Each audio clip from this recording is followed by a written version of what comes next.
জীবনে এমন কিছু কাজ রয়েছে যা আমাদের কখনোই করা উচিত নয়, যেমন আশা করা। যদি আপনি আশা করেন আর আপনার আশা পূর্ণ না হয়, আপনি খুবই কষ্ট পাবেন। এবার আপনি যদি প্রতীক্ষা করেন, করতেই থাকেন, আর সেই ব্যক্তি যদি না আসে, তাহলেও খুব কষ্ট পাবেন। আর হলো তুলনা। আপনি যদি তুলনা করতে যান, তাহলে এটাই ভাববেন যে হয় আমি বা অন্য কোনো ব্যক্তি, এই দুজনের মধ্যে কোনো এক ব্যক্তি নিকৃষ্ট। আর এই ভাবনাটাই হলো অনুচিত। যদি আমরা কথা বলি সেই সব বিষয়ে যা আমাদের করা উচিত, যেমন পরীক্ষা। এই পরীক্ষা সবসময় আমাদের আরো সফল করে তোলে, আরো শ্রেষ্ঠ করে তোলে, আরো উৎকৃষ্ট করে তোলে। আসন্ন মহাসংগ্রামের জন্য আমাদের প্রস্তুত করে তোলে এই পরীক্ষা। তাই এই পরীক্ষার থেকে কখনোই পালাবেন না, এর সম্মুখীন হন। আর হলো কর্ম। কর্ম করা কখনোই বন্ধ করবেন না। তুলনা করার বদলে কর্ম করুন, প্রতীক্ষা করার বদলে কর্ম করুন, আর আশা করার বদলে কর্মই করুন। জীবন সফল হয়ে যাবে। দেখুন, সবার শেষে সত্যি বলতে এই কর্ম আর এই পরীক্ষা, এই দুই আমাদের জীবনকে সুখী করে তুলতে পারে। আসুন আর আমার সাথে ভালোবেসে বলুন, রাধা রাধা। মানুষ তার জীবনে শিক্ষা এবং প্রেম, এই দুই লাভ করে তার মাতা, পিতা এবং গুরুর কাছ থেকে। কিন্তু মানুষ সবথেকে বেশি ভালোবাসে নিজের মাতাকে, কারণ মাতা খুব নির্মল চিত্তে ভালোবাসে, শান্ত মনে আমাদের অন্তরে শক্তির সঞ্চার করে থাকেন, আমাদের উৎসাহ দেন, বলশালী করে তোলেন। ব্যাপারটা কিন্তু এমন নয় যে আমরা নিজেদের বাবা বা গুরুকে ভালোবাসি না, তাদেরকেও আমরা অত্যন্ত ভালোবাসি, শুধু ওনাদের কঠোর ব্যবহার দেখলে আমরা একটু ভয় পেয়ে যাই। এবার ওনাদের এই কঠোর ব্যবহার আমাদের ভালো না লাগলেও অত্যন্ত আবশ্যক, কারণ মাতার থেকে আমরা যে শক্তি লাভ করি তা যেন নিয়ন্ত্রণ হারিয়ে বিধ্বংসী না হয়ে ওঠে, আমরা যেন কোনো কুপথে না চলে যাই, আমরা কখনো যেন দোষ না করে ফেলি। শুধু সেই জন্য পিতা এবং গুরু একটু কঠোর হয়ে ওঠেন, এবং ওনাদের এই কঠোর আচরণ ভবিষ্যতে গিয়ে আমরা অবশ্যই বুঝতে পারি। জীবনে কিছু বছর আমরা এগিয়ে যাই আর তারপর আমরা বুঝতে পারি যে বাবা এবং গুরু আমাদের যথেষ্ট ভালোবাসতেন, কিন্তু ওনাদের ভালোবাসার বহিঃপ্রকাশ আলাদা। প্রয়োজনীয় হলো এটা দেখার, এটা বোঝার যে শুরু থেকে আমাদের প্রতি ওনাদের আচরণ কেমন ছিল। ওনাদের কঠোর হওয়ার পেছনে ওনাদের ভালোবাসাটা বোঝার চেষ্টা করুন, ওনাদের চিন্তাটা বোঝার চেষ্টা করুন, ওনাদের পথ প্রদর্শনের আড়ালে আপনার ভবিষ্যতের জন্য যে পরিকল্পনা ওনারা করেছেন সেটা বোঝার চেষ্টা করুন। তখন আপনারা বুঝতে পারবেন ওনাদের ভালোবাসাকে। আপনার মনের মধ্যে আপনা থেকেই ওনাদের প্রতি সম্মান জেগে উঠবে। নিজের পিতা এবং নিজের গুরু, এই দুজনের প্রতি কৃতজ্ঞতা প্রকাশ করুন আর আমার সাথে ভালোবেসে বলুন, রাধা রাধা। আমি অনেক সংখ্যক মানুষকে দেখেছি, তাদের কাছে অত্যাধিক জ্ঞান আছে, শিল্প আছে, ধন আছে, কীর্তি আছে, কিন্তু তারা এই সব কিছু নিজেদের কাছেই রাখেন, এই সমাজে বিতরণ করেন না। কারণ হলো ভয়। ওনাদের মনে হয় যে যদি আমি এই সব কিছু সমাজে বিতরণ করি, তাহলে সমাজ আমার শিল্প হোক, ধন হোক, জ্ঞান হোক, কীর্তি হোক, সবকিছু চুরি করে নিয়ে যাবে, আর তার বদলে আমি কিছুই পাবো না। এটা কিন্তু সত্য নয়। সত্য হলো এটাই যে যদি আপনি নিজেকে এই সংসারের প্রতি সমর্পিত করেন, তাহলে এই সংসার আপনার প্রতিও সমর্পিত থাকবে। আপনি শুধু ধন, জ্ঞান, কীর্তি, সম্মান পাবেন তাই নয়, বরং এই সমাজ আপনাকে নিজের চোখে হারাবে, মনের মধ্যে স্থান দেবে। তাই এই ভয় ত্যাগ করে দেখুন কিভাবে এই সমাজ আপনাকে প্রেম সমর্পণ করে। আসুন আমার সাথে ভালোবেসে বলুন, রাধা রাধা। জীবন কিসের উপর নির্ভরশীল? ধনের ওপর, বৈভবের ওপর, নিঃশ্বাসের ওপর? না, এই জীবন নির্ভরশীল বিশ্বাসের ওপর। বিশ্বাস নিজের ওপর, বিশ্বাস আমাদের আপনজনের ওপর। কিন্তু যখন এই বিশ্বাস ভেঙে যায়, তখন মানুষের মনও ভেঙে যায়, আর তারপর সে অন্য কিছু করতেই পারে না।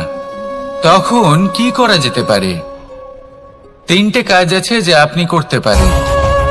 প্রথম, ভালোবাসা।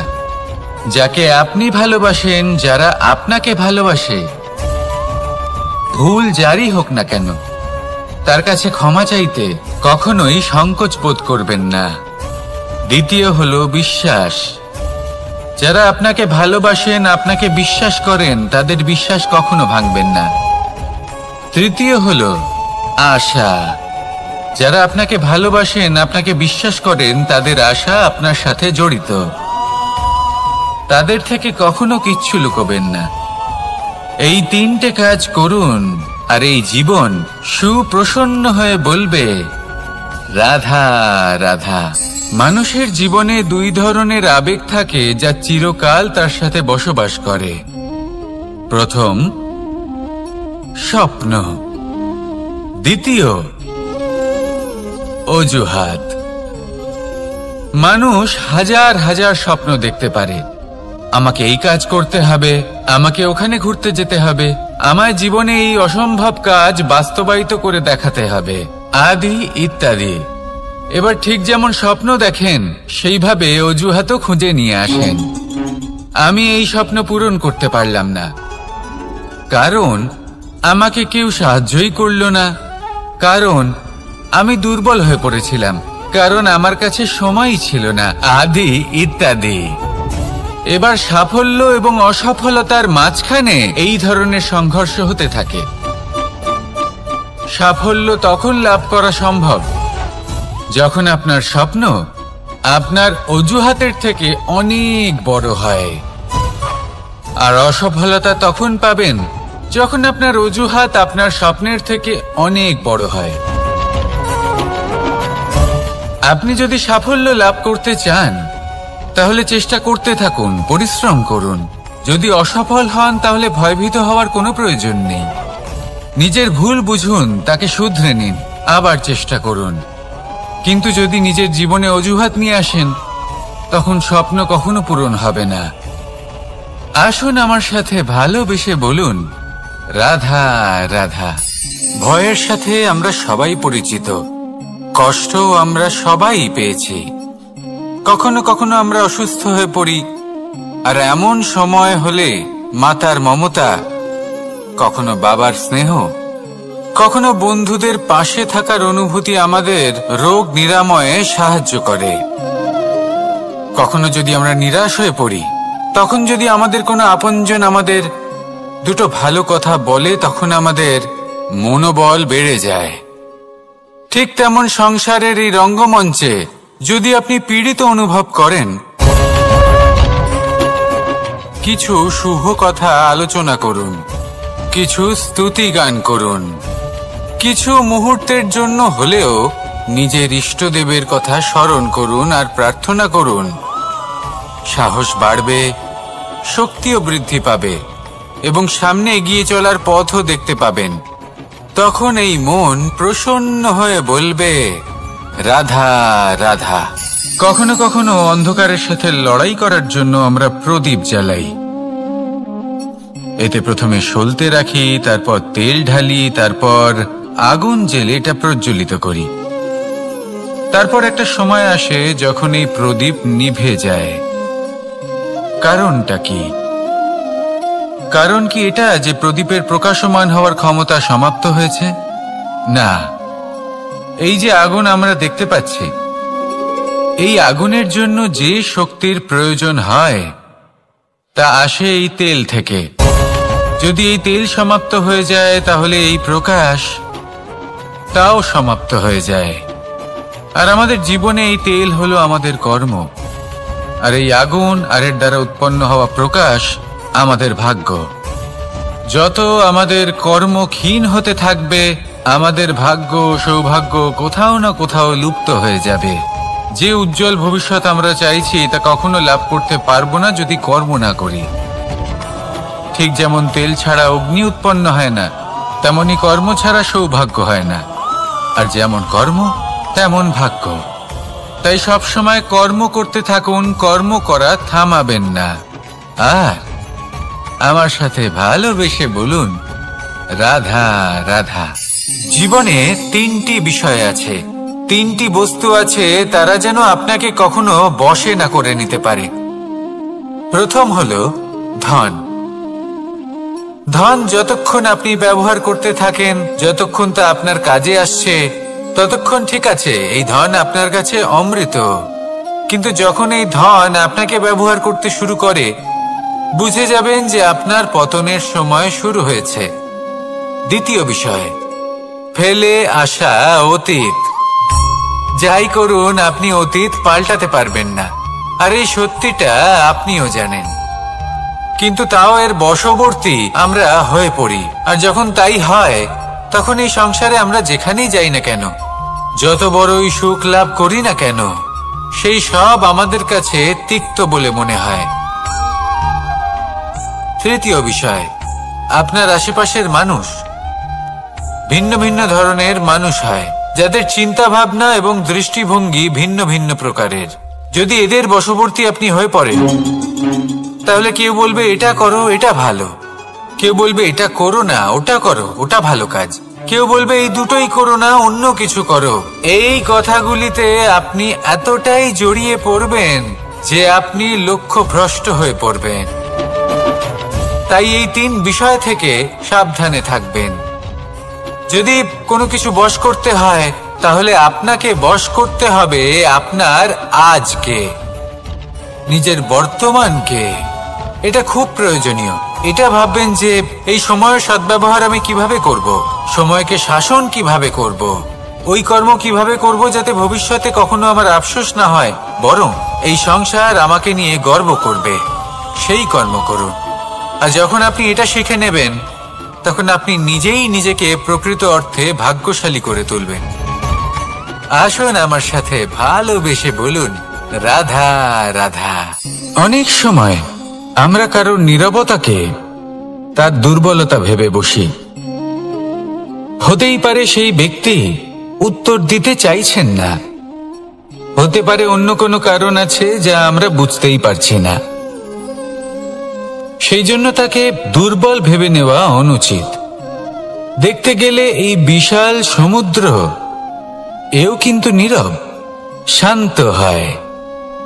কিন্তু যখন সে রুদ্র মূর্তি ধারণ করে, তখন কি হয়? সমগ্র সংসারকে বিনাশের পথে নিয়ে যায় এই সমুদ্র, প্রলয় সৃষ্টি করে। সেই জন্য কারোর সহ্য শক্তিকে দুর্বলতা বলে মনে করবেন না। কারণ যদি এই নীরবতা নিজেকে ভেঙে বেরিয়ে আসে, তাহলে তা বিনাশের সমস্ত সীমা পার করে যেতে পারে। তাই এই নীরবতাকে সবসময় বুঝুন, সবসময় একে সম্মান করতে শিখুন। আর আমার সাথে ভালোবেসে বলুন, রাধা রাধা। কখনো কোনো চাতক পাখিকে দেখেছেন? কথায় আছে যে বছরে মাত্র একবার সে তার তৃষ্ণা মিটিয়ে থাকে, আর তাও আকাশে ভেসে থাকা মেঘের দ্বারা ঘটানো বৃষ্টির জলের ফোঁটা থেকে। আর কোথাও থেকে সে তার তৃষ্ণা পূরণ করে না।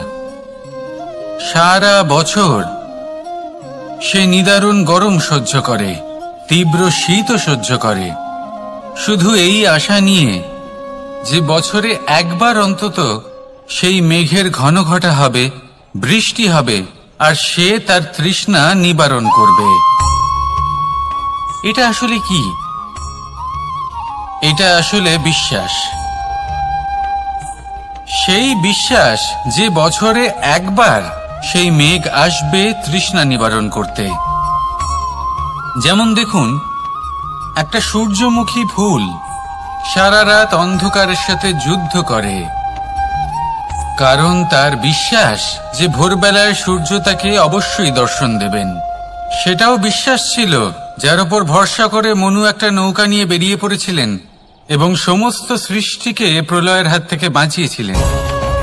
সেটাও ছিল ভালোবাসার প্রতি বিশ্বাস, যার উপর ভরসা করে বানর এবং ভাল্লুক সেনা নিয়ে শ্রীরাম আক্রমণ করেছিলেন সমস্ত বরদানপ্রাপ্ত অসুরগণ এবং রাক্ষসগণের লঙ্কায় এবং জয় লাভ করেছিলেন। এই বিশ্বাসই হল এই বিশ্বের আশা। বিশ্বাস রাখুন যে আপনি হলেন সর্বশ্রেষ্ঠ এবং শুধুই নিজের কর্ম করতে থাকুন। এই বিশ্বাসের আশাই আপনাকে প্রতি মুহূর্তে বল প্রদান করবে। এ হলো আমার বিশ্বাস। আসুন আর আমার সাথে ভালোবেসে বলুন, রাধা রাধা। যোগাসন। যোগাসনে আসন অত্যন্ত গুরুত্বপূর্ণ। এবার আমি বলবো সবথেকে শ্রেষ্ঠ আসন কোনটি। আশ্বাস। নিজেকে আশ্বস্ত করতে থাকুন যে আমি আছি, সব ঠিক হবে, যা হচ্ছে ভালোর জন্য হচ্ছে। এই আশ্বাস আপনাকে জীবনে এমন ধনাত্মক বিশ্বাস দেবে যে আপনি বড় বড় সমস্যার সমাধান করতে পারবেন। এবার যদি কথা বলি সবথেকে কঠিন সময়ের, তাহলে সেটা হলো বিচ্ছেদের। যা মা সীতাকে সহ্য করতে হয়েছে শ্রীরামের জন্য, রাধা কৃষ্ণকেও সহ্য করতে হয়েছে। যে ব্যক্তি বিচ্ছেদের সময় সঠিক পথে চলে এসেছে সে জীবনে অনেক শ্রেষ্ঠ স্থানে অবশ্যই পৌঁছতে পারবে। এবার যদি কথা বলি সবথেকে জরুরি এবং গুরুত্বপূর্ণ সময়ের, তাহলে সেটা হলো সংযোগ। সকলকে সাহায্য করতে থাকুন। আপনি অন্যদের সাহায্য করে তাদের যত আনন্দ দিতে পারবেন ততটাই আনন্দ আপনারও জীবনে অবশ্যই আসবে। আসুন আর আমার সাথে ভালোবেসে বলুন, রাধা রাধা। সংসারে সকলে উঁচুতে উঠতে চায়, কেউ নত হতে চায় না। সবাই এটা মনে করে যে নত হওয়ার অর্থ হলো তাদের আত্মসম্মান এবং অহংবোধের বিরুদ্ধাচরণ করা। তাদের মনে হয় যে যদি আমরা নত হই সংসার আমাদের দুর্বল মনে করবে, তাদের শৌর্য এবং তাদের ব্যক্তিত্বের অপমান হবে। কিন্তু এটা কি সত্যি? প্রত্যেকবার নত হওয়ার অর্থ কি সম্মানহানি হওয়া? কখনোই নয়। আপনি নিজের জীবনকেই দেখে নিন। আপনার কোনো অমূল্য জিনিস যদি নিচে পড়ে যায় তাহলে তাকে কিভাবে তোলেন? সেই বস্তুকে তোলার জন্য আপনাকে নত হতেই হবে। আপনি বড়দের আশীর্বাদ কিভাবে লাভ করেন? আপনি নত হয়ে তবেই তাদের আশীর্বাদ লাভ করতে পারেন, তাই না? ভেবে দেখুন, আপনি একটা পথে হাঁটছেন, আপনি দেখতে চাইছেন যে আপনি সঠিক পথে হাঁটছেন কিনা, পায়ের নিচে কাঁটা পড়ে আছে কিনা। কিভাবে দেখবেন? আপনাকে সেই মাথা নত করেই দেখতে হবে। এর অর্থ কি? অর্থ খুব সহজ। প্রত্যেকবার নত হওয়া অনুচিত নয়, সেটা কোনোভাবেই সম্মানহানি নয়। পরিস্থিতি অনুসারে এবং যেখানে প্রয়োজন আপনি নত হতে শিখে গেলে আপনি অনেক কিছুই লাভ করতে পারবেন। জ্ঞান, মান, গুণ, বিশ্বাস। সেই জন্য প্রয়োজন এবং পরিস্থিতি অনুসারে নত হতে শিখুন, এতে অনুচিত কিছুই নেই। আত্মসম্মান থাকা অত্যন্ত প্রয়োজনীয়, কিন্তু তা যেন কখনো অহংকারে পরিণত না হয়। এই বিষয়ে অবশ্যই নজর রাখবেন এবং আমার সাথে ভালোবেসে বলবেন, রাধা রাধা। আমাদের জীবনে অনেক ধরনের ব্যক্তি এসে থাকেন। কেউ কেউ আমাদের সাথে থেকে যান, কেউ আমাদের থেকে দূরে চলে যান। কেউ ভালো মানুষ হন, কেউ খারাপ মানুষ। কিন্তু আমরা সবসময় সেই সময়টাকে নিয়ে দুঃখ প্রকাশ করি যখন আমাদের জীবনে কোনো খারাপ ব্যক্তি প্রবেশ করেন। তারা আমাদের খারাপ অনুভূতি দেন, দুঃখ দেন, কষ্ট দেন। আমরা সবাই তাকে ভালো মন্দ কথা বলি। কিন্তু কেন? এমন বিভিন্ন ধরনের মানুষ, খারাপ মানুষ, ভালো মানুষ সবার জীবনেই আসেন। এবং সকলকেই একটা অমূল্য শিক্ষা দান করে যান।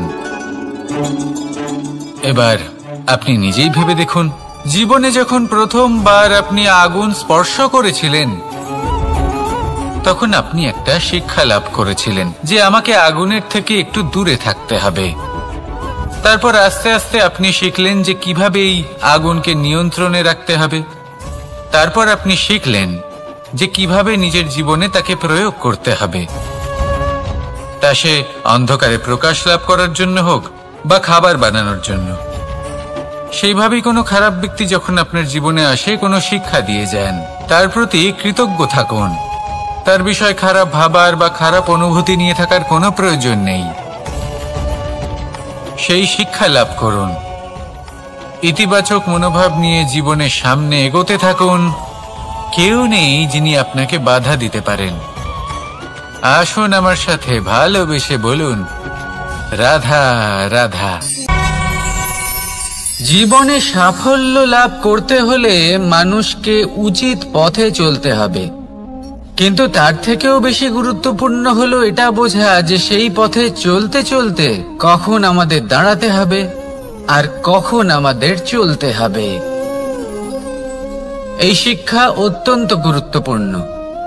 এবার দেখুন, ছোট্ট একটা কথা রয়েছে, ওকে আটকিও না, যেতে দাও। এই বাক্যের অর্থ কি? অর্থ যে কাউকে আটকিও না, যে এগোতে চাইছে তাকে এগোতে দাও, তার পথে বাধা সৃষ্টি করো না। এবার এই ছোট কথাতে এক অনুচিত স্থানে আমি দাঁড়িয়ে পড়ি। আটকাও, যেতে দিও না। এবার এর অর্থ কি হলো? যে এই ব্যক্তিকে আটকাও, তাকে জীবনে এগোতে দিও না, এর পথে বাধা সৃষ্টি করো। এবার এই ছোট কথাতে অনুচিত স্থানে যদি আমি আটকে যাই, তবে ভাবো কত পার্থক্য হলো। এই শিক্ষা কতটা গুরুত্বপূর্ণ সেটা শিখুন, আর এই শিক্ষা আমাদের জীবনে কতটা গুরুত্বপূর্ণ হতে পারে সেইটা বুঝুন। বুঝে যান, শিখে যান জীবনে কখন সামনে এগোতে হবে আর কখন থামতে হবে। মন প্রসন্ন হয়ে বলবে, রাধা রাধা। সময় যা সবকিছুকে সমান করে দিতে পারে, যা সব থেকে বেশি শক্তিশালী, সব থেকে বড় সম্পত্তি, সব থেকে বড় শিক্ষক এবং সব থেকে বড় সুযোগ। এই সময় যখন ভালো যায় তখন তা আপনাকে আমিত্বে মত্ত করে তোলে, অহংকারে নিমজ্জিত করে দেয়। আর যখন খারাপ হয় তখন দুঃখের সাগরে নিজের প্রতি ঘৃণাবোধে নিমজ্জিত করে। তাই এই সময় যা এত শক্তিশালী এক সম্পত্তি, এত মহান একটি ধন, তাকে এমনি এমনি নষ্ট হতে দেবেন না। এই সময়ের সাথে কি করবেন, কিভাবে করবেন তা ভাবতে গিয়ে এবং করতে গিয়ে সময় নষ্ট করবেন না। যদি আপনি এই সময় নষ্ট করেন, তাহলে সময়ও নিশ্চিত করবে যে আপনার সাথে কি করা উচিত। তাই সময়ের সদ্ব্যবহার করুন আর আমার সাথে ভালোবেসে বলুন, রাধা রাধা। আপনারা সবাই একটা গাছের পাতাকে দেখুন, যতক্ষণ পর্যন্ত গাছের সাথে মানে গাছের ডালের সাথে জুড়ে থাকে সে সবুজ থাকে, বাতাসের সাথে সে নড়তে থাকে। যতক্ষণ পর্যন্ত ও সূর্য থেকে পাওয়া রশ্মির শক্তি গাছে পৌঁছে দেয় ততক্ষণ ও ডালের সাথে যুক্ত থাকে। কিন্তু যখন সেই পাতা শুকিয়ে যায় তখন তার কোনো গুরুত্ব থাকে না।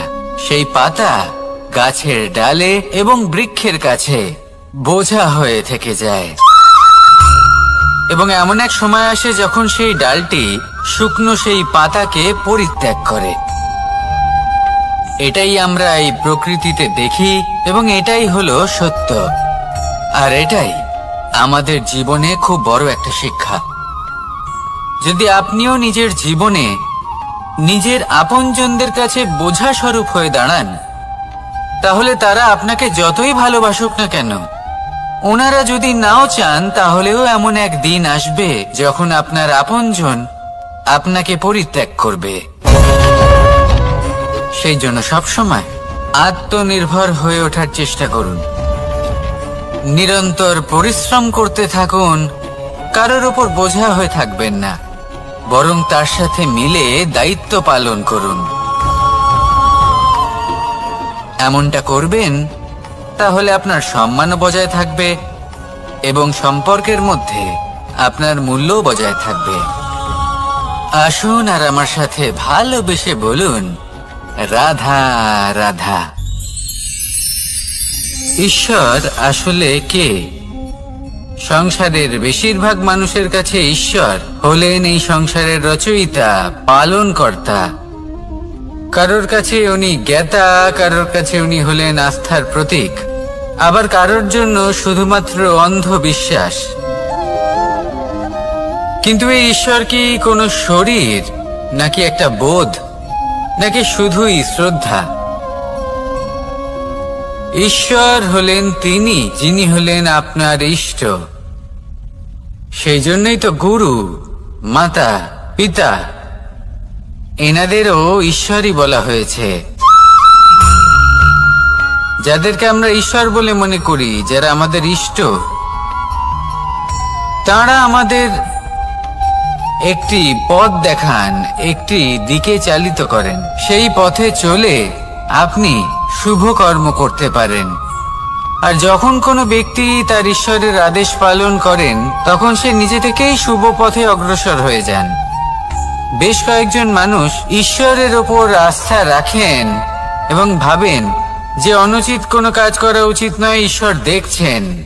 ওনারা ভয় পান যে কোনো অনুচিত কর্ম করলে কে জানে তার পরিণাম কি হবে। এমন অনেক ব্যক্তি রয়েছেন যারা ঈশ্বরকে বিশ্বাস করেন এবং জানেন যে ঈশ্বর তাদেরকে দেখছেন, তাই যে যে শুভ কর্ম ওনারা করেছেন তার ফল তারা অবশ্যই পাবেন। এবার আপনি ভয় পেয়ে ঈশ্বরকে বিশ্বাস করবেন নাকি বিশ্বাসের দ্বারা ঈশ্বরকে বিশ্বাস করবেন, সেই সিদ্ধান্ত আপনারই। কিন্তু হ্যাঁ, যদি আপনার মনে ঈশ্বরের জন্য কোনো স্থান থাকে, যদি আপনার কোনো ইষ্ট থাকেন, যদি আপনি কাউকে ঈশ্বর মনে করেন যার প্রত্যেক আদেশ আপনি পালন করে থাকেন, তাহলে বলি ঈশ্বর কখনো আপনাকে অনুচিত পথে চালিত করবেন না। আসুন আমার সাথে ভালোবেসে বলুন, রাধা রাধা। কথায় আছে যে স্বপ্ন এবং লক্ষ্য হলো একটি মুদ্রারই দুটি দিক। যতক্ষণ না স্বপ্ন দেখছেন ততক্ষণ বুঝবেন কি করে আপনার লক্ষ্য কি? স্বপ্ন দেখে যদি নিজের লক্ষ্য বুঝতে পারেন, সেটা পেতে চান, তবেই সেটা লাভ করতে পারবেন। কিন্তু স্বপ্ন এবং লক্ষ্য এই দুইয়ের মধ্যে একটা ভারসাম্য রয়েছে, যেটা বজায় রাখা প্রয়োজনীয়। একে আমরা বলে থাকি পরিশ্রম। দেখুন, যদি আপনি স্বপ্ন দেখতে চান তাহলে পরিশ্রম ত্যাগ করে নিদ্রা লাভ প্রয়োজন। কিন্তু যদি আপনি লক্ষ্য লাভ করতে চান তাহলে আপনাকে নিদ্রা ত্যাগ করে পরিশ্রম করতে হবে। তাই আলস্য ত্যাগ করুন এবং সিদ্ধান্ত নিন যে আপনি কি চান আপনার জীবনের এই তুলাদণ্ডে। স্বপ্নের পাল্লা ভারী হওয়া প্রয়োজন নাকি লক্ষ্যের? আমার মতে এই দুইয়ের মধ্যে যদি ভারসাম্য বজায় রাখেন, তবে পথ নিজে থেকেই সামনে আসবে। শুধু সেই পথে অগ্রসর হতে থাকুন এবং আমার সাথে ভালোবেসে বলুন, রাধা রাধা।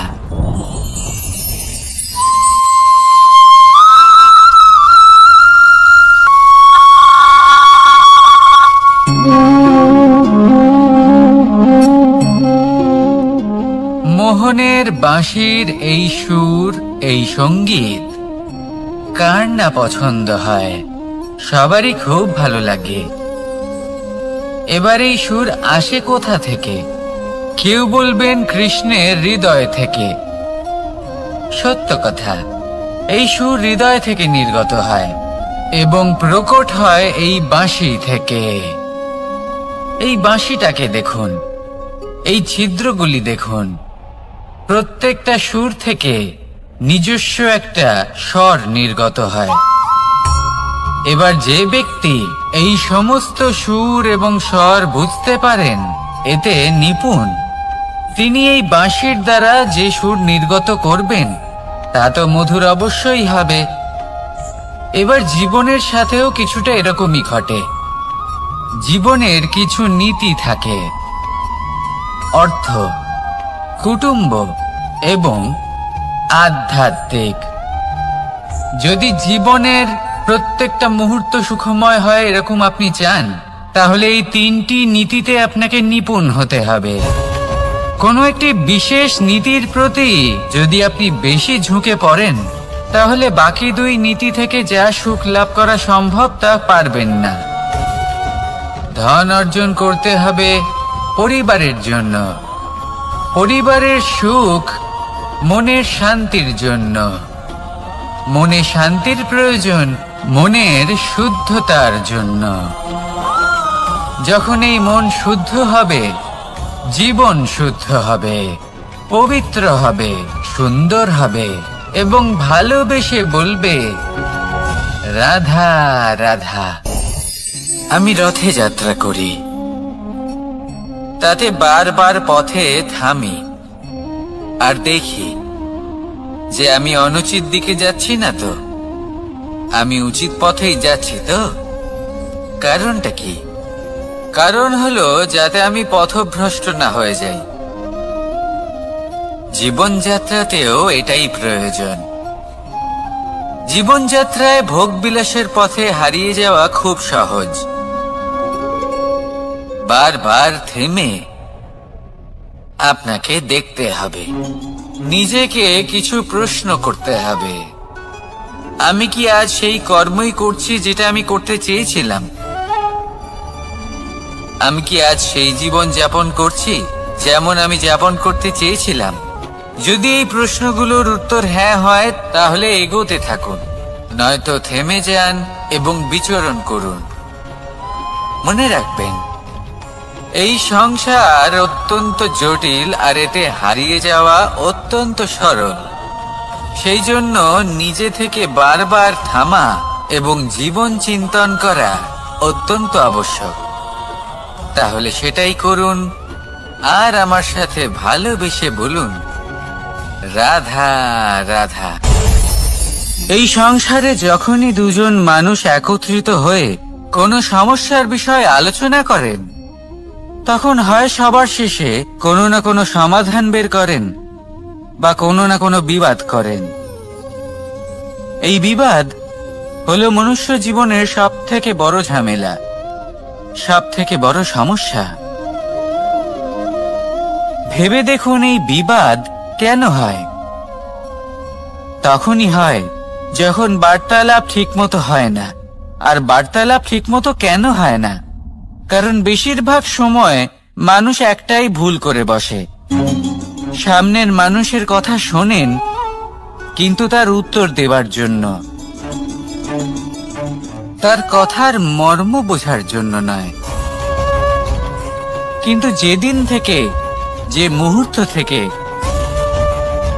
আপনি এটা শিখতে শুরু করে দেবেন যে আমি অপরের কথা শুনবো, কিন্তু সেটা বোঝার জন্য, তাকে উল্টে জবাব দেবার জন্য নয়, সেদিন থেকেই বিবাদের সমাপ্তি ঘটবে আর বার্তালাপ স্পষ্ট হয়ে যাবে। দেখুন, হয় সামনের মানুষের কথা বুঝতে শিখুন বা নিজের বক্তব্য ভালোভাবে সামনের মানুষটাকে বুঝিয়ে বলুন। বার্তালাপ নাকি বিবাদ, আপনি কোনটা চান? সিদ্ধান্ত আপনার। আসুন আর আমার সাথে ভালোবেসে বলুন, রাধা রাধা। কাম, তৃতীয় পুরুষার্থ। এবার অধিকাংশ মানুষই কাম বলতে বিলাসিতা, বাসনা, লালসা মনে করে ফেলে। আসলে এমন কিছুই নয়। কামের বাস্তবিক অর্থ কি? কামের বাস্তবিক অর্থ হলো কামনা। প্রতিটা ব্যক্তি, প্রতিটা মানুষ, প্রতিটা জীব এই সংসারে কোনো না কোনো বিশেষ কারণে আসে। সেই কারণকে পূর্ণ করার জন্য কর্ম করাকে কাম বলে। এখন সেটা সবার জন্য ভিন্ন হতে পারে। কারোর কাছে সেটা জ্ঞান অর্জন করা হতে পারে, আবার কারোর কাছে নির্মাণ করা হতে পারে। কারোর জন্য পরিবারকে সঞ্চালন করা হতে পারে, আবার কারোর জন্য এই সংসার থেকে পাপ দূর করা হতে পারে। কিন্তু সবথেকে গুরুত্বপূর্ণ হলো যে মানুষ যেন নিজের কর্ম ঠিক করে করে, সম্পূর্ণ যত্ন নিয়ে করে। তৃতীয় পুরুষার্থ মানে এই কাম। এটার অনুচিত অর্থ নিজেকে বোঝানো মানেই সমগ্র জীবনকে অর্থহীন করে দেওয়া। তাই প্রেম দ্বারা আপনার এই সংসারে আসার কারণটাকে অনুসন্ধান করুন, আর এই প্রেমের সাথেই বলুন রাধা রাধা। প্রেম আড়াই অক্ষর, মাত্র আড়াই অক্ষরের এই শব্দ প্রেম, এর মধ্যে ত্রিলোকের এবং সমগ্র ব্রহ্মাণ্ডের বীজ নিহিত আছে। এমন কি আছে যে এই প্রেম করতে পারে না? যেখানে শক্তি এবং বিদ্যা প্রয়োগ করে আপনি কিছুই করতে পারবেন না, সেটাও প্রেম দ্বারা অর্জন করা সম্ভব। প্রেম চাইলে পাথরেও ফুল ফোটাতে পারে। প্রেম চাইলে ন্যাড়া পাহাড়ের বুক চিরে নদীপথ তৈরি করতে পারে। চাইলে নিরক্ষর ব্যক্তিকে সংসারের শ্রেষ্ঠ জ্ঞানী করে তুলতে পারে। শুধুমাত্র এই প্রেমের জন্য সবার দুষ্টু কানাই ঘনশ্যাম হয়ে উঠেছিল। শুধুমাত্র এই প্রেমের টানেই ত্রিলোকের স্বামী দ্বারকাধীশ নির্ধন সুদামার পদসেবাও করেছিলেন। এই প্রেম হলো সংসারের সব থেকে বড় শক্তি। এই সংসারের আধার হলো প্রেম। এমন কিচ্ছু নেই যা এই প্রেমের পক্ষে সম্ভব নয়। যেখানে বিদ্যা এবং শক্তি সাহায্য করতে পারে না, সেখানে এই প্রেম আপনাকে জয়ী করে দিতে পারে। তাহলে আসুন আর আমার সাথে ভালোবেসে বলুন রাধা রাধা। আমরা যখনই কোনো যাত্রায় যাব বলে মনে করি, তখনই আমরা প্রস্তুত থাকি আসন্ন বিপদের জন্য বা সংকটের জন্য। যেমন যদি আমাদের মনে হয় যে আজকের পরিবেশ খুব ঠান্ডা হবে, তাহলে আমরা গরম বস্ত্র ধারণ করি বা সেটাকে সাথে নিয়ে যাই। যদি মনে হয় যে বৃষ্টি হতে পারে বা বৃষ্টি হয়ে চলেছে আমরা দেখছি, তাহলে আমরা একটা ছাতা সাথে নিয়ে নিই। আমরা প্রস্তুত থাকতে চাই এবং এটাই উচিত, এবং সেই কারণেই আমরা যাত্রায় সাফল্য লাভ করি। কিন্তু যদি আমরা কথা বলি জীবনযাত্রা নিয়ে, যা কিনা সব থেকে বেশি গুরুত্বপূর্ণ, তাহলে তার জন্য আমরা পূর্ণরূপে প্রস্তুত থাকি না। আশেপাশের মানুষ, এই সমাজ, আমাদের সাথী, আমাদের মিত্ররা যে কোনো মুহূর্তে বদলে যেতে পারেন। সেই জন্য আমরা নিজেদেরকে কখনো সাবধান করি না, কখনোই নিজেদের প্রস্তুত করি না। আমাদের এটা কখনোই মনে হয় না যে এরকম হতে পারে, আর সেই কারণেই শেষে গিয়ে আমরা অত্যন্ত দুঃখ পাই। একটা অমূল্য শিক্ষা আছে যেটা আমাদের লাভ করা উচিত। সতর্ক থাকা উচিত। এই জীবনযাত্রার জন্য শুধুমাত্র এই পরিবেশের বিষয়ে তথ্য সংগ্রহ করা বা তাকে অনুমান করা, এটুকু হলেই চলবে না। আমাদের আশেপাশের মানুষজনকে দেখতে হবে, তাদের স্বভাব পরিস্থিতির ওপর নজর রাখতে হবে। যখন তারা রং পাল্টাচ্ছেন নজর রাখতে হবে, তা অত্যন্ত আবশ্যক। পরিবর্তন আপনার জীবনে অবশ্যম্ভাবী। সঠিকভাবে তার সম্মুখীন হন। আসুন আমার সাথে ভালোবেসে বলুন রাধা রাধা। আপনি এটা শুনে থাকবেন যে ছোট্ট একটা বালক, সে ঈশ্বরের প্রতিরূপ হয়। কিন্তু এমন কেন বলা হয় তা কি আপনি কখনো ভেবে দেখেছেন? আমি আপনাকে বলছি। কোন একটা ছোট্ট বালককে দেখুন, সে কি করে? সকলকে সমান চোখে দেখে। ওর মনে না কোনো ছলনা রয়েছে, না কোনো কপটতা। না অহংকার রয়েছে আর না কোনো বিষয় নিয়ে কোনো চিন্তা। সকলকে সে সমান চোখে দেখে আর নিজের মধ্যেই প্রসন্ন থাকে, সকল বিকার থেকে মুক্ত। এগুলোই তো সেই গুণ, সেই বালকের মধ্যে যা হলো ঈশ্বর স্বরূপ। এবার ভেবে দেখুন, যদি প্রত্যেকটা মানুষ এই ছোট বালকের মতো সেই সব গুণ নিজের মধ্যে জাগ্রত করে তোলে, তাহলে কি হবে? তারাও ঈশ্বর তুল্য হয়ে উঠবে। তাই আপনিও এটাই করুন, নিজের মনকে বিকার মুক্ত করুন সেই ছোট্ট বালকের মতো। মনের মধ্যে না কোনো চিন্তা রাখবেন, না মোহ, না ক্রোধ, না কোনো রকমের ছলনা বা কপটতা। সবাইকে সমান চোখে দেখুন আর নিজের মনেই বলেন যে নিরন্তর কাজ করলে, পুরুষার্থ পালন করলে এই জীবন বদলে ফেলা সম্ভব। বলবে আজ আমি আপনাকে বোঝাবো যে এক মুহূর্ত, সময় আর সিদ্ধান্ত কতটা গুরুত্বপূর্ণ হয়। এক মুহূর্তই যথেষ্ট। একটা মুহূর্ত এত শক্তিশালী হতে পারে যে তা আপনার সমগ্র জীবন পাল্টে দিতে পারে। এমন এক সময় ছিল শ্রীরামের কাছে, যখন ওনাকে সিদ্ধান্ত নিতে হয় যে উনি নিজের পিতার আদেশ পালন করতে বনবাসে যাবেন নাকি যাবেন না। উনি সেই আদেশ পালন করেছিলেন, তারপর সময় অনুসারে উপযুক্ত সিদ্ধান্ত নিলেন। আর আজ সকলের মনে বসবাস করেন শ্রীরাম। আর অন্যদিকে আছে রাবণ। ওনার কাছে একটা সময় ছিল, একটা সুযোগ ছিল নিজের প্রারব্ধকে শুভ করে তোলার। উনি ভুল করলেন আর মৃত্যু লাভ করলেন। নির্বাচন সবসময় আপনার হাতে, শুধু আপনাকে সময়কে বুঝতে হবে, সেই মুহূর্তকে বুঝতে হবে আর উচিত সিদ্ধান্ত নিতে হবে, ব্যাস। বুঝতে শিখুন এই সময়ের দাবি কি, বুঝতে শিখুন এই সময়ের ইচ্ছে কি, আর উচিত সিদ্ধান্ত নিন। আর আমার সাথে ভালোবেসে বলুন, রাধা রাধা। জ্ঞান এবং অহংকার, এই দুইয়ের মধ্যে সম্পর্ক কোথায়? সম্পর্ক ঠিক সেরকম যেরকম হাত এবং কাঁকনের, যেমন চোখ এবং দৃষ্টির সম্পর্ক। এবার আপনি বলবেন, এ আমি কি বলছি? জ্ঞান এবং অহংকারের এমন সম্পর্ক কি করে হতে পারে? দেখুন, যে ব্যক্তি জ্ঞানী, যার কাছে জ্ঞান রয়েছে এবং তিনি জানেন যে তার কাছে জ্ঞান রয়েছে, তার মধ্যে নিজে থেকেই অহংবোধ জাগ্রত হয়। খুব কম সংখ্যক এমন জ্ঞানী ব্যক্তি আছেন যারা নিজেদের অহংকারের বিষয়ে আঁচ করতে পারেন। প্রকৃত জ্ঞানী হলেন তিনি, যিনি নিজের জ্ঞানের সদ্ব্যবহার করে অহংকারকে দূর করেন। উচিত সময় বুঝে যান, নিজের অন্তর যাচাই করে এই বিষয়টা দেখেন যে তার অন্তরে অহংবোধ জাগ্রত হচ্ছে এবং নিজেকে সেখানেই থামিয়ে দেন, যাতে অহংকারের পথে তিনি অগ্রসর না হয়ে যান।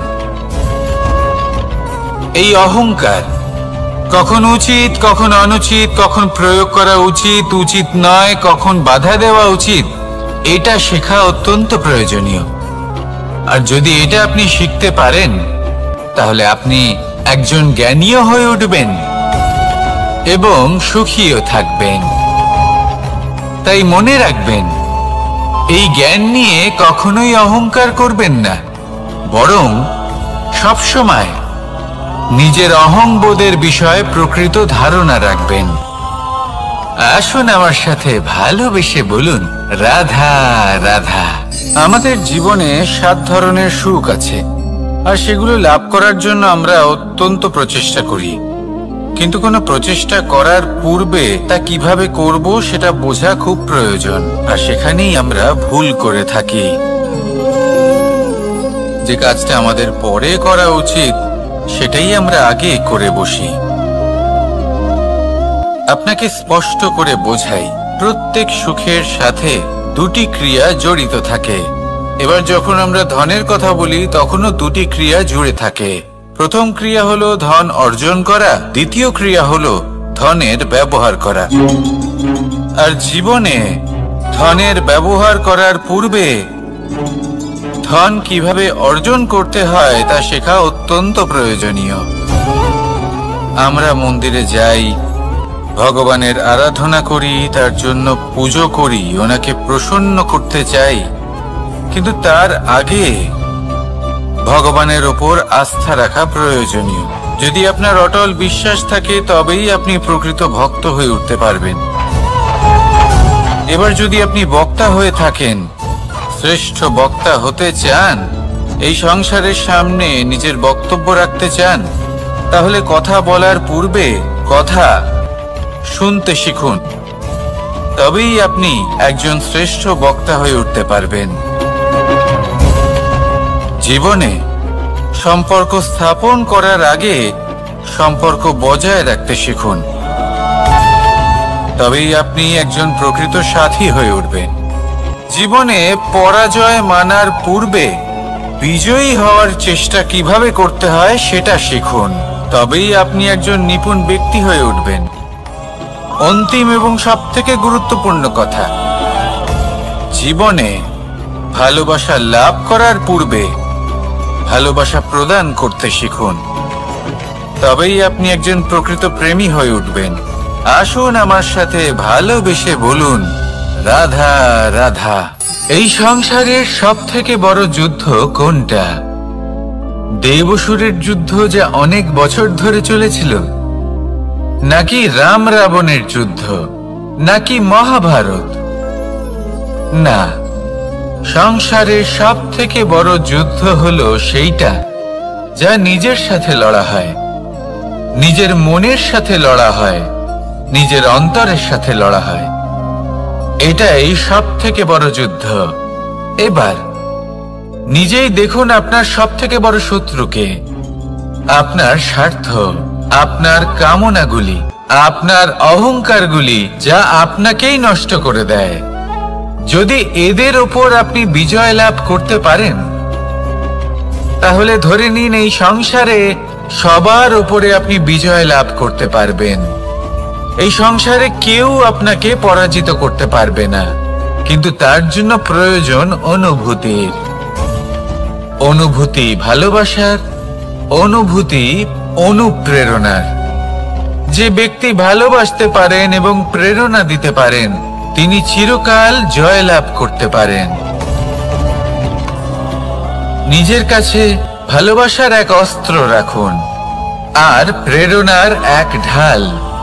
জীবনে কেউ আপনাকে পরাজিত করতে পারবে না। আসুন আর আমার সাথে ভালোবেসে বলুন, রাধা রাধা। সৌন্দর্য। মানুষ নিজের সৌন্দর্যের বিষয়ে কতটা ভাবে, চায় যে সে সব থেকে বেশি রূপবান হবে, সব থেকে বেশি সুন্দর হবে। কিন্তু সৌন্দর্যের পরিভাষা কি তা কি সে জানে? কোনো মাকে জিজ্ঞেস করুন, ওনার জন্য সৌন্দর্যের পরিভাষা ওনার সন্তান। কোনো ভক্তকে জিজ্ঞেস করুন, ওনার জন্য সৌন্দর্যের পরিভাষা ওনার ভগবান। শ্রীরামকে জিজ্ঞেস করুন, ওনার জন্য সৌন্দর্যের পরিভাষা হলো হনুমান। ভাঙা হানু, ফুলে যাওয়া মুখ, দেখতে গেলে উনি বানর, লম্বা লেজ, এত নিরীহ যে ওনাকে অমূল্য মালা দিলে সেটা ছিঁড়ে তার ভেতরে শ্রীরামকে খুঁজছিলেন। কিন্তু ওনার ভাবনা কত সুন্দর। উনি এটা বিশ্বাস করেন যে সংসারের যতই মূল্যবান জিনিস দিয়ে এই মালা তৈরি করা হোক না কেন, যদি এর মধ্যে শ্রীরাম না থাকেন তাহলে এর মধ্যে কোনো অর্থ নেই। সৌন্দর্য রূপে নয়, ভাবনায় নিহিত থাকে। যদি আপনি সৌন্দর্য প্রাপ্ত করতে চান তাহলে তা কর্মে নিয়ে আসুন, ভাবনায় এবং বিচারে নিয়ে আসুন। এই সৌন্দর্য আপনার সাথেই থাকবে। যদি আপনি সৌন্দর্যকে রূপের মধ্যে খোঁজেন তাহলে কিছুক্ষণের জন্য পাবেন, সেই সৌন্দর্য সময়ের সাথে হারিয়ে যাবে। সৌন্দর্য যদি পেতে চান, খুঁজতেই চান, তাহলে হৃদয় খুঁজুন, কর্মে খুঁজুন। মন প্রসন্ন হয়ে বলবে, রাধা রাধা। এই সংসারে মানুষ জন্মগ্রহণ করেন, বড় হতে থাকেন, পুরুষার্থ লাভ করেন, অর্জন করেন।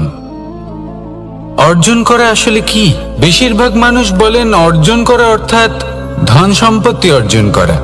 আর কি অর্জন করা যায়? আর কি লাভ করা যায়? আসল প্রশ্ন হলো এটাই যে কি এমন আছে যা বাস্তব রূপে অর্জন করার যোগ্য।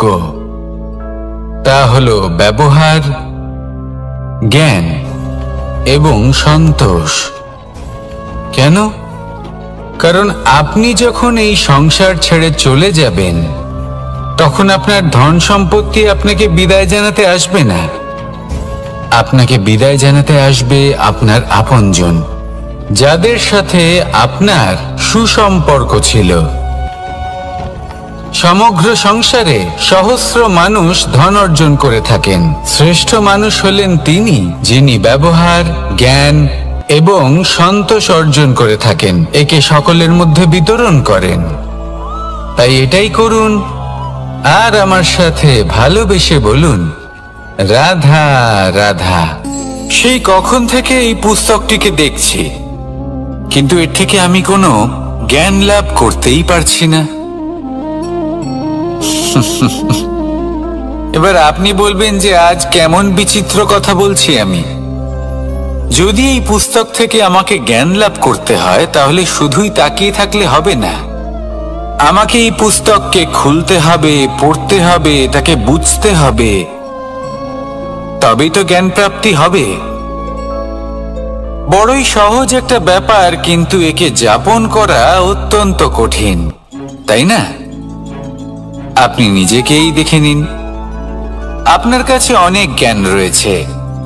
সহজ থেকে সহজতর জ্ঞানের কথা যদি বলি, আপনি এটুকু তো জানেন যে সত্যি কথা বলা ভালো কাজ, দান করা হলো পুণ্যের কাজ। আপনি জানেন যে পরিশ্রম করলে সাফল্য আসবে। এই জ্ঞান তো আমাদের কাছে রয়েছে, এমন অনেক জ্ঞান আমাদের কাছে রয়েছে, কিন্তু আলস্যের কারণে, অবহেলা করে আমরা শুধু এই জ্ঞান প্রয়োগ করতে পারি না, এই জ্ঞান যাপন করতে পারি না, একে আচরণে প্রয়োগ করতে পারি না, সেই জন্য দুঃখী হয়ে যাই। তাই আপনার কাছে যা যা জ্ঞান আছে, যা যা জ্ঞান আপনি লাভ করেছেন, সেই জ্ঞান যাপন করা শুরু করুন, জীবনে প্রয়োগ করতে শুরু করুন। এই মন প্রত্যেকটি মুহূর্তে প্রসন্ন থাকবে, আর লক্ষ্য প্রাপ্ত করে এই মন বলবে, রাধা রাধা। একটা জলের ফোঁটাকে ফোঁটা নামে সম্বোধন করা হয়। অনেক ফোঁটা একত্রিত হলে সাগরের রূপ ধারণ করে। শুধু একটা পাতাকে পাতা বলা হয়, অন্য অনেক পাতার সাথে একত্রিত হলে তা গ্রন্থের রূপ ধারণ করে। একটা মাত্র সুতো অন্য সুতোর সাথে মিলিত হলে বস্ত্রের রূপ ধারণ করে। অনেক সংখ্যক ইট একত্রিত হলে মহলের রূপ ধারণ করে। সৈন্যরা একত্রিত হলে সৈন্যদল তৈরি হতে পারে। এটা হলো শক্তি সংগঠনের, এটাই হলো শক্তি একতার। তা সে বনস্পতি হোক বা কোনো ব্যক্তিই হোক, কোনো মনোভাবই হোক, যদি একা থাকে তাহলে দুর্বল হয়ে পড়বে। যদি সংগঠিত থাকে তাহলে শক্তিও বাড়বে আর আপনাকে সামনে এগিয়েও নিয়ে যাবে। তাই এই একতায় বিশ্বাস রাখুন আর আমার সাথে ভালোবেসে বলুন, রাধা রাধা। এমন কিছু রয়েছে মানুষের মনে, তাদের জীবনে এমন এক আবেগ যা সর্বজন বিদিত, যা সবাই জানেন যে উপস্থিত আছে। সেটাকে আমরা সমস্যা বলে থাকি।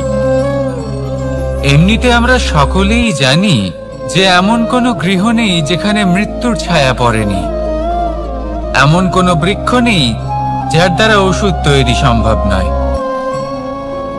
এমন কোনো অন্ন নেই যা সময়ের সাথে বিষ বা অমৃতে পরিণত হতে পারে। এবার এই সমস্যাগুলি কোনো ব্যক্তির জন্য সমস্যা হতে পারে, কিন্তু নিজে থেকে এরা কোনো সমস্যাই নয়। এরা আসে আমাদের সাহায্য করতে, আমাদের কিছু শেখাতে। আপনি নিজেই দেখুন, পর্বতের শিখর থেকে কোনো এক পাখি পড়ে গিয়ে নিজের প্রাণ ত্যাগ করলো। সেটা কখন সম্ভব? যখন সেই পাখি ওড়ার চেষ্টাই করে না। তখন যখন কোনো ব্যক্তি জলে পড়ে যান এবং ডুবে গিয়ে নিজের প্রাণ হারান, এর সম্ভাবনা কখন বেশি থাকে? যখন সেই ব্যক্তি সাঁতার কাটার চেষ্টাই করেন না। তখন এই সমস্যা প্রত্যেকের জীবনে থাকবেই, কিন্তু এটা মনে রাখা প্রয়োজনীয় যে কোনো সমস্যা পরিস্থিতির কারণে সমস্যা হয়ে ওঠে না। এই পরিস্থিতি যখন আমাদের সামনে আসে, আমাদের তা কঠিন মনে হয়। আমরা নতমস্তক হয়ে পড়ি, ভয়ভীত হয়ে পড়ি, তার সম্মুখীন হতে পারি না। তখন তা সমস্যার রূপ নেয়। দৃঢ় হয়ে দাঁড়িয়ে থাকুন সাহসের সাথে, এই পরিস্থিতিগুলির সম্মুখীন হন। দেখবেন সমস্যা কখন সাফল্যে পরিণত হবে আপনি জানতেই পারবেন না। আসুন আমার সাথে ভালোবেসে বলুন, রাধা রাধা। এই সংসারে কখনো কোনো ব্যক্তিকে তার বাইরের পোশাক দেখে বিচার করার চেষ্টা করবেন না। এটা খুব বড় ভুল করবেন। যেমন আমরা জীবনে অনেক সময় এমন করি। ধরুন কোথাও একটা গাছ দেখলাম, খুব বিশাল আকারের একটা গাছ, যেটা মাটির থেকে অনেক উঁচুতে পৌঁছে গেছে, যার বিশাল শাখা আছে। সেগুলো দেখে আমরা ভাবি যে এই গাছে হয়তো কত সুস্বাদু ফল আছে। আমরা সেই গাছের পরিচর্যা করতে থাকি। আবার অন্যদিকে হলো একটি তৃণ, যেটা মাটি থেকে কিছুটা উঁচুতে পৌঁছেছে, কিন্তু সেই তৃণর নিচে, মাটির নিচে অত্যন্ত সুস্বাদু ফল বা সবজি জন্ম নেয়, যা আমাদের স্বাস্থ্যের পক্ষে অত্যন্ত উপকারী। সেই জন্য কখনো আবরণ দেখে কাউকে বিচার করতে চেষ্টা করবেন না। তার বদলে এটা বোঝার চেষ্টা করুন যে আপনার সামনে যে ব্যক্তি আছে বা বস্তু আছে, তার বিশেষত্ব কি। যদি এই বিশেষত্ব বোঝার ক্ষমতা আপনি অর্জন করেন, যদি এই শিল্প আপনি নিজের ভেতরে জাগ্রত করেন, তাহলে এই সংসারে বিশেষত্ব কি সেটা আপনি জানতে পারবেন। আর এই সমস্ত খেলা দৃষ্টি থেকে নয়, দৃষ্টিভঙ্গি থেকে জন্ম নেয়। দৃষ্টিভঙ্গি সবসময় শুভ রাখুন, আর আমার সাথে ভালোবেসে বলুন, রাধা রাধা। যখন মানুষের মৃত্যু হয় তখন কি হয়? অনেক সংখ্যক মানুষ শোক পালন করতে চলে আসেন। যে ব্যক্তি মৃত্যু লাভ করেছেন তার অনেক বস্তু থাকে যেগুলো তার প্রিয়, যেগুলো তিনি ব্যবহার করেছেন। তার শয্যা, তার বস্ত্র, তার আভূষণ সবকিছু তার থেকে বিচ্ছিন্ন করা হয় এবং খালি হাতে তাকে শ্মশানের উদ্দেশ্যে রওনা করা হয়। আমি আপনাকে এই প্রশ্ন করতে চাই, আপনি এই সংসারে কি অর্জন করেছেন? ধন সম্পত্তি, বস্ত্র, আভূষণ, এই সব কিছু যে আপনি অর্জন করেছেন, আপনার মৃত্যুর পরে তা আপনার থেকে দূর হয়ে যাবে। এর উত্তর হলো একটাই, আপনার কর্ম। শুধু সেটাই আছে যে একান্ত আপনার, আর শুধু সেটাই এই সংসার থেকে চলে যাওয়ার পরেও সংসারেই জীবিত থাকবে। যদি আপনি দুষ্কর্ম করেন, তাহলে এই সংসার আপনাকে একটি অনুচিত উদাহরণ হিসেবে মনে রাখবে যে এই ব্যক্তি খুব পাপী ছিল, অনুচিত কর্ম করতেন। যে পথে তিনি চলেছেন সেই পথে কারোর চলা উচিত নয়। সেখানেই যদি আপনি সৎকর্ম করেন, তাহলে সংসার চিরকাল এটাই বলবে যে খুব ভালো মানুষ ছিলেন, সবাইকে ভালোবাসতেন, সবাইকে সাহায্য করতেন, আমার খুব প্রিয় মানুষ ছিলেন। এটাই হলো শ্রেষ্ঠ কর্ম। সেই জন্য জীবনে শুধুমাত্র ধন সম্পত্তি, আভূষণ এই সব অর্জন করতে গিয়ে নিজের মনোনিবেশ করবেন না। শ্রেষ্ঠ কর্ম করুন। সংসার থেকে চলে যাওয়ার পরেও এই কর্মই এই সংসারে আপনাকে জীবিত রাখবে। আসুন আমার সাথে ভালোবেসে বলুন, রাধা রাধা। আমরা সবাই সূর্যকে সম্মান করি, ওনাকে শ্রদ্ধা করি, ওনাকে পুজো করি। এই সূর্য আমাদের শক্তি প্রদান করেন, প্রকাশ প্রদান করেন। কখনো কখনো উষ্ণতা এতটাই বাড়িয়ে তোলেন, এতটাই তপ্ত করে তোলেন, আমাদের একথা মনে হয় যে আমাদের এই শরীর জ্বলে যাচ্ছে। তখনও আমরা বিরোধিতা করি না, তাকে কটু কথা শোনাই না। আমরা সসম্মানে তা গ্রহণ করি। কেন কেন করি? কারণ আমরা জানি যে সন্ধেবেলা যখন সূর্যাস্ত হবে তখন শুধুমাত্র অন্ধকার বাকি থাকবে। ঠিক কিছুটা এরকমই হয় আমাদের মাতা পিতাও, যিনি আমাদের জন্ম দেন, আমাদের ভরণ পোষণ করেন, আমাদের বড় করেন, আমাদের প্রেম প্রদান করেন। কখনো কখনো তাদের মুখ থেকে কটু কথা নিঃসৃত হয়, আমাদের দুঃখ হয়, কিন্তু তখন আমাদের এটা বোঝা উচিত এগুলি নিঃসৃত হচ্ছে আমাদেরই মঙ্গলের জন্য। যেমন সূর্যদেব, উনিও উত্তাপ দিয়ে থাকেন আমাদেরই মঙ্গলের জন্য, যাতে ফসল পাকতে পারে, যাতে জল বাষ্প হয়ে মেঘ হতে পারে, বৃষ্টি হতে পারে, আর এই সংসারে নিরন্তর জলের প্রবাহ থাকে। আমাদের মাতা পিতা, তাদের কঠোর আচরণ, তাদের কঠোর অনুশাসনের পেছনে লুকিয়ে থাকে ওনাদের ভালোবাসা। আমাদের তা বুঝতে হবে, সসম্মানে ওনাদের গ্রহণ করতে হবে। কারণ ঠিক সূর্যাস্তের পরে যেমন চতুর্দিক অন্ধকারচ্ছন্ন হয়ে যায়, তেমনি আমাদের জীবন থেকে যখন আমাদের মাতা পিতা চলে যায় তখন আমাদের জীবনেও শুধু এবং শুধুমাত্র অন্ধকারই ছেয়ে থাকে। সেই জন্য নিজের মাতা পিতাকে সম্মান করুন, ওনাদের ভালোবাসা প্রদান করুন। এই মন আর এই জীবন প্রসন্ন হয়ে বলবে, রাধা রাধা। কিছু মানুষ বলেন যে নিরন্তর কাজ করলে, পুরুষার্থ পালন করলে এই জীবন বদলে ফেলা সম্ভব। আজ আমি আপনাকে বোঝাবো যে এক মুহূর্ত, সময় আর সিদ্ধান্ত কতটা গুরুত্বপূর্ণ হয়। এক মুহূর্তই যথেষ্ট। একটা মুহূর্ত এত শক্তিশালী হতে পারে যে তা আপনার সমগ্র জীবন পাল্টে দিতে পারে। এমন এক সময় ছিল শ্রীরামের কাছে, যখন ওনাকে সিদ্ধান্ত নিতে হয় যে উনি নিজের পিতার আদেশ পালন করতে বনবাসে যাবেন নাকি যাবেন না। উনি সেই আদেশ পালন করেছিলেন, তারপর সময় অনুসারে উপযুক্ত সিদ্ধান্ত নিলেন। আর আজ সকলের মনে বসবাস করেন শ্রীরাম। আর অন্যদিকে আছে রাবণ। ওনার কাছে একটা সময় ছিল, একটা সুযোগ ছিল নিজের প্রারব্ধকে শুভ করে তোলার। উনি ভুল করলেন আর মৃত্যু লাভ করলেন। নির্বাচন সবসময় আপনার হাতে, শুধু আপনাকে সময়কে বুঝতে হবে, সেই মুহূর্তকে বুঝতে হবে আর উচিত সিদ্ধান্ত নিতে হবে, ব্যাস। বুঝতে শিখুন এই সময়ের দাবি কি, বুঝতে শিখুন এই সময়ের ইচ্ছে কি, আর উচিত সিদ্ধান্ত নিন। আর আমার সাথে ভালোবেসে বলুন, রাধা রাধা। জ্ঞান এবং অহংকার, এই দুইয়ের মধ্যে সম্পর্ক কোথায়? সম্পর্ক ঠিক সেরকম যেরকম হাত এবং কাকনের, যেমন চোখ এবং দৃষ্টির সম্পর্ক। এবার আপনি বলবেন, এ আমি কি বলছি? জ্ঞান এবং অহংকারের এমন সম্পর্ক কি করে হতে পারে?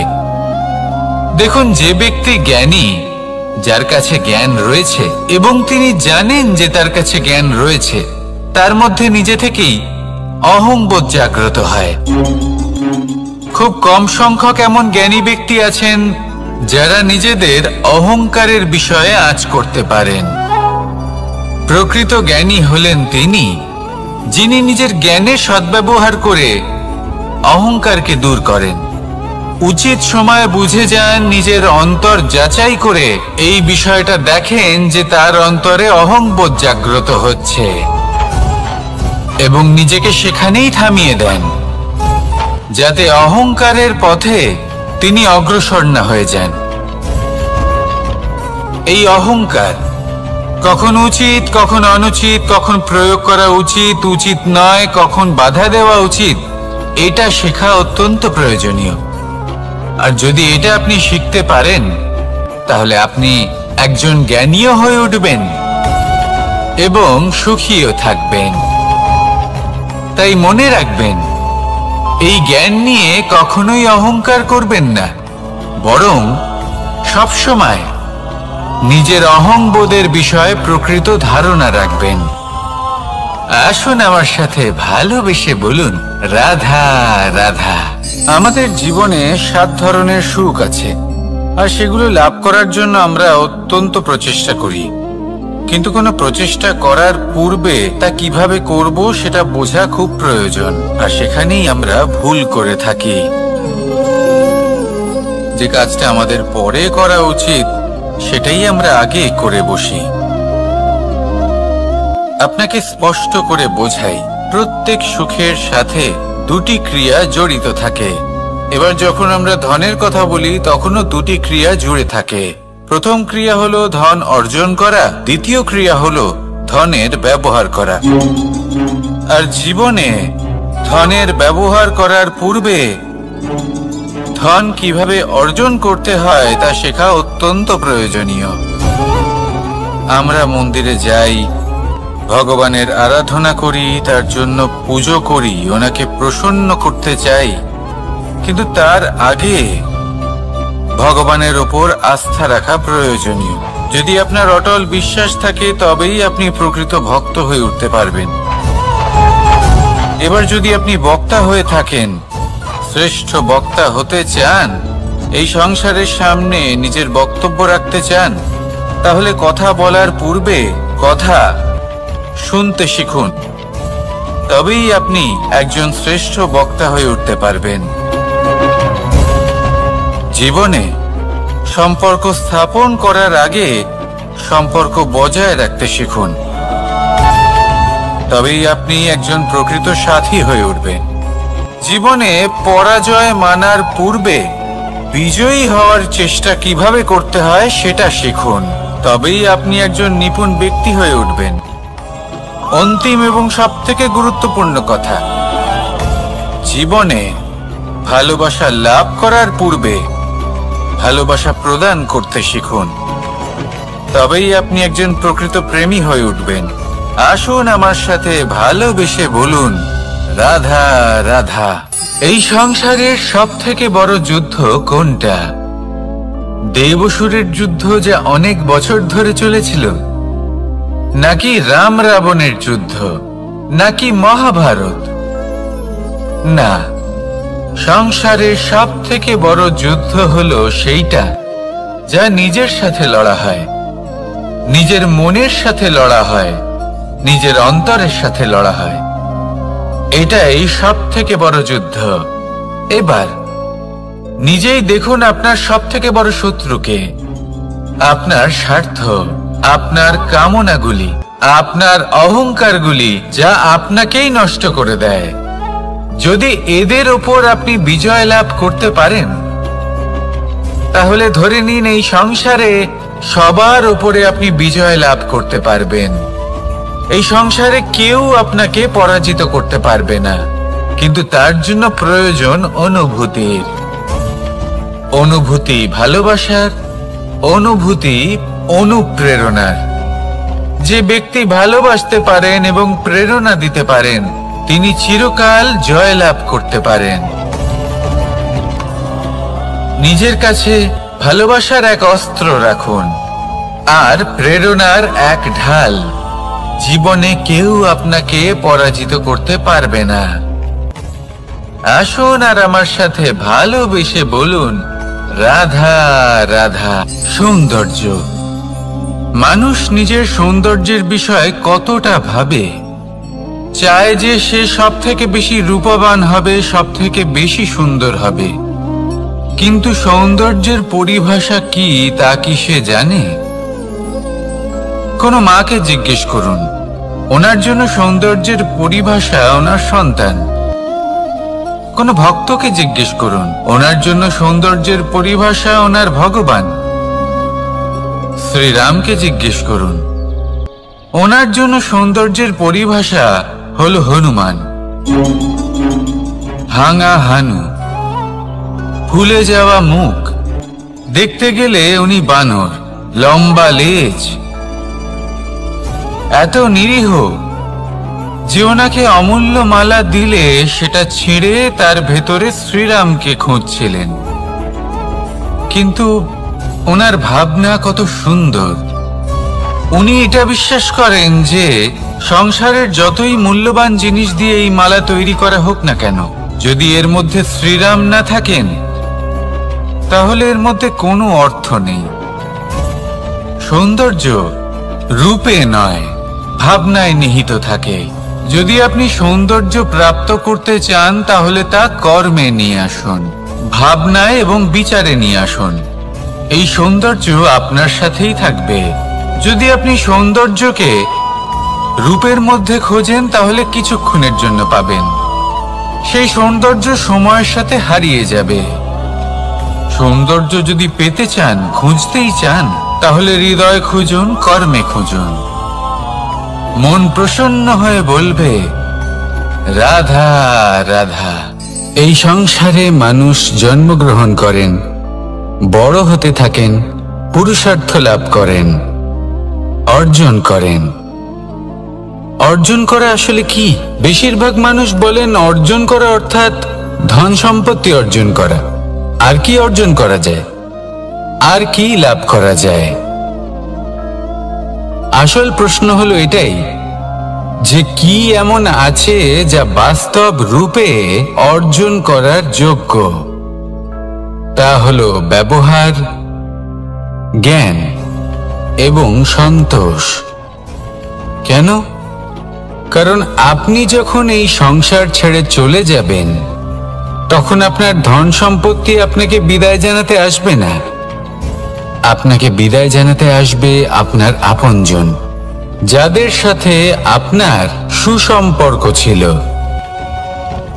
সমগ্র সংসারে সহস্র মানুষ ধন অর্জন করে থাকেন। শ্রেষ্ঠ মানুষ হলেন তিনি যিনি ব্যবহার, জ্ঞান এবং সন্তোষ অর্জন করে থাকেন, একে সকলের মধ্যে বিতরণ করেন। তাই এটাই করুন আর আমার সাথে ভালোবেসে বলুন রাধা রাধা। সেই কখন থেকে এই পুস্তকটিকে দেখছি, কিন্তু এর থেকে আমি কোনো জ্ঞান লাভ করতেই পারছি না। এবার আপনি বলবেন যে আজ কেমন বিচিত্র কথা বলছি আমি। যদি এই পুস্তক থেকে আমাকে জ্ঞান লাভ করতে হয় তাহলে শুধুই তাকিয়ে থাকলে হবে না। আমাকে এই পুস্তককে খুলতে হবে, পড়তে হবে, তাকে বুঝতে হবে, তবেই তো জ্ঞান প্রাপ্তি হবে।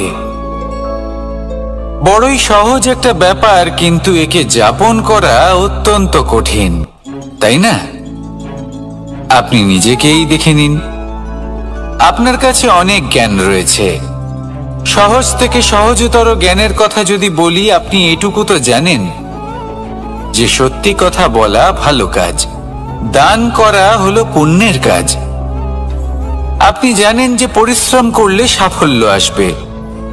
এই জ্ঞান তো আমাদের কাছে রয়েছে, এমন অনেক জ্ঞান আমাদের কাছে রয়েছে, কিন্তু আলস্যের কারণে, অবহেলা করে আমরা শুধু এই জ্ঞান প্রয়োগ করতে পারি না, এই জ্ঞান যাপন করতে পারি না, একে আচরণে প্রয়োগ করতে পারি না, সেই জন্য দুঃখী হয়ে যাই। তাই আপনার কাছে যা যা জ্ঞান আছে, যা যা জ্ঞান আপনি লাভ করেছেন, সেই জ্ঞান যাপন করা শুরু করুন, জীবনে প্রয়োগ করতে শুরু করুন। এই মন প্রত্যেকটি মুহূর্তে প্রসন্ন থাকবে, আর লক্ষ্য প্রাপ্ত করে এই মন বলবে রাধা রাধা। একটা জলের ফোঁটাকে ফোঁটা নামে সম্বোধন করা হয়। অনেক ফোঁটা একত্রিত হলে সাগরের রূপ ধারণ করে। শুধু একটা পাতাকে পাতা বলা হয়, অন্য অনেক পাতার সাথে একত্রিত হলে তা গ্রন্থের রূপ ধারণ করে। একটা মাত্র সুতো অন্য সুতোর সাথে মিলিত হলে বস্ত্রের রূপ ধারণ করে। অনেক সংখ্যক ইট একত্রিত হলে মহলের রূপ ধারণ করে। সৈন্যরা একত্রিত হলে সৈন্যদল তৈরি হতে পারে। এটা হলো শক্তি সংগঠনের। এটাই হলো শক্তি একতার। তা সে বনস্পতি হোক বা কোনো ব্যক্তি হোক, কোনো মনোভাবই হোক, যদি একা থাকে তাহলে দুর্বল হয়ে পড়বে। যদি সংগঠিত থাকে তাহলে শক্তিও বাড়বে আর আপনাকে সামনে এগিয়েও নিয়ে যাবে। তাই এই একতায় বিশ্বাস রাখুন আর আমার সাথে ভালোবেসে বলুন, রাধা রাধা। এমন কিছু রয়েছে মানুষের মনে, তাদের জীবনে এমন এক আবেগ যা সর্বজন বিদিত, যা সবাই জানেন যে উপস্থিত আছে। সেটাকে আমরা সমস্যা বলে থাকি। এমনিতে আমরা সকলেই জানি যে এমন কোনো গৃহ নেই যেখানে মৃত্যুর ছায়া পড়েনি। এমন কোনো বৃক্ষ নেই যার দ্বারা ওষুধ তৈরি সম্ভব নয়। এমন কোনো অন্ন নেই যা সময়ের সাথে বিষ বা অমৃতে পরিণত হতে পারে। এবার এই সমস্যাগুলি কোনো ব্যক্তির জন্য সমস্যা হতে পারে, কিন্তু নিজে থেকে এরা কোনো সমস্যাই নয়। এরা আসে আমাদের সাহায্য করতে, আমাদের কিছু শেখাতে। আপনি নিজেই দেখুন, পর্বতের শিখর থেকে কোনো এক পাখি পড়ে গিয়ে নিজের প্রাণ ত্যাগ করলো। সেটা কখন সম্ভব? যখন সেই পাখি ওড়ার চেষ্টাই করে না। তখন যখন কোনো ব্যক্তি জলে পড়ে যান এবং ডুবে গিয়ে নিজের প্রাণ হারান, এর সম্ভাবনা কখন বেশি থাকে? যখন সেই ব্যক্তি সাঁতার কাটার চেষ্টাই করেন না। তখন এই সমস্যা প্রত্যেকের জীবনে থাকবেই, কিন্তু এটা মনে রাখা প্রয়োজনীয় যে কোনো সমস্যা পরিস্থিতির কারণে সমস্যা হয়ে ওঠে না। এই পরিস্থিতি যখন আমাদের সামনে আসে, আমাদের তা কঠিন মনে হয়। আমরা নতমস্তক হয়ে পড়ি, ভয়ভীত হয়ে পড়ি, তার সম্মুখীন হতে পারি না। তখন তা সমস্যার রূপ নেয়। দৃঢ় হয়ে দাঁড়িয়ে থাকুন সাহসের সাথে। এই পরিস্থিতিগুলির সম্মুখীন হন, দেখবেন সমস্যা কখন সাফল্যে পরিণত হবে আপনি জানতেই পারবেন না। আসুন আমার সাথে ভালোবেসে বলুন, রাধা রাধা। এই সংসারে কখনো কোনো ব্যক্তিকে তার বাইরের পোশাক দেখে বিচার করার চেষ্টা করবেন না। এটা খুব বড় ভুল করবেন। যেমন আমরা জীবনে অনেক সময় এমন করি। ধরুন কোথাও একটা গাছ দেখলাম, খুব বিশাল আকারের একটা গাছ, যেটা মাটির থেকে অনেক উঁচুতে পৌঁছে গেছে, যার বিশাল শাখা আছে। সেগুলো দেখে আমরা ভাবি যে এই গাছে হয়তো কত সুস্বাদু ফল আছে। আমরা সেই গাছের পরিচর্যা করতে থাকি। আবার অন্যদিকে হলো একটি তৃণ, যেটা মাটি থেকে কিছুটা উঁচুতে পৌঁছেছে, কিন্তু সেই তৃণর নিচে, মাটির নিচে অত্যন্ত সুস্বাদু ফল বা সবজি জন্ম নেয়, যা আমাদের স্বাস্থ্যের পক্ষে অত্যন্ত উপকারী। সেই জন্য কখনো আবরণ দেখে কাউকে বিচার করতে চেষ্টা করবেন না। তার বদলে এটা বোঝার চেষ্টা করুন যে আপনার সামনে যে ব্যক্তি আছে বা বস্তু আছে, তার বিশেষত্ব কি। যদি এই বিশেষত্ব বোঝার ক্ষমতা আপনি অর্জন করেন, যদি এই শিল্প আপনি নিজের ভেতরে জাগ্রত করেন, তাহলে এই সংসারে বিশেষত্ব কি সেটা আপনি জানতে পারবেন। আর এই সমস্ত খেলা দৃষ্টি থেকে নয়, দৃষ্টিভঙ্গি থেকে জন্ম নেয়। দৃষ্টিভঙ্গি সবসময় শুভ রাখুন আর আমার সাথে ভালোবেসে বলুন, রাধা রাধা। যখন মানুষের মৃত্যু হয় তখন কি হয়? অনেক সংখ্যক মানুষ শোক পালন করতে চলে আসেন, যে ব্যক্তি মৃত্যু লাভ করেছেন তার অনেক বস্তু থাকে যেগুলো